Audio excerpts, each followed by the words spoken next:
ഭാര്യയെ സംബന്ധിച്ചിടത്തോളം ഭർത്താവിൻ്റെ സ്നേഹം എന്ന് പറയുന്നത് വെറുതെ വീട്ടിലിരുത്തിയിട്ട് കുറേ ഉമ്മയും കൊടുത്ത് സ്നേഹിച്ചുകൊണ്ടിരിക്കുന്നതല്ല.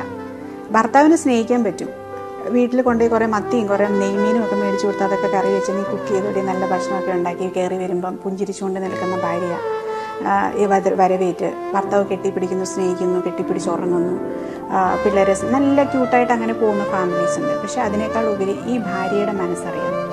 ഈ ഭാര്യയുടെ ഉള്ളിൽ നടക്കാതെ പോയ സ്വപ്നങ്ങൾ കടന്ന് അവളെ വിഷമിക്കുന്നുണ്ടോ എന്ന് തിരിച്ചറിയുന്ന ഒരു ഭർത്താവ്, അതിന് സപ്പോർട്ട് ചെയ്യുന്ന ഒരു ഭർത്താവ്, വീട്ടിൽ നിന്ന് അവളെ പുറത്തേക്ക് ഒരുക്കി സുന്ദരിയാക്കി കൊണ്ടുപോകാൻ ഇഷ്ടപ്പെടുന്ന ഒരു ഭർത്താവ്, അത് മനസ്സിലാക്കുന്ന തിരിച്ചറിയുന്ന ഒരു ഭർത്താവാണ് സ്നേഹമുള്ള ഭർത്താവെന്ന് ഞാൻ പറയുള്ളൂ.